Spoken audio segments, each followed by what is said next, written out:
தாயோட அன்பினையும் தந்தையோட அக்கறையும்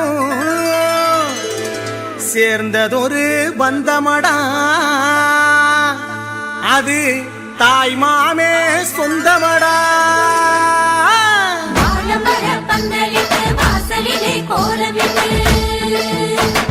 சந்தனத்தில் போட்டு வச்சு வரவேற்பு செய்யுங்களே, சொந்த பந்தம் ஒண்ணு கூடி மாலை கட்டி போடுங்களே, மஞ்சள் தண்ணி கொண்டு வந்து பூ போட்டு ஊத்துங்களே, தாய்க்கு தாயான தாய் மாம வாராண்டி.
தாய் மாமே வாராண்டி, சிந்தாம செதறாம சீரெடுத்து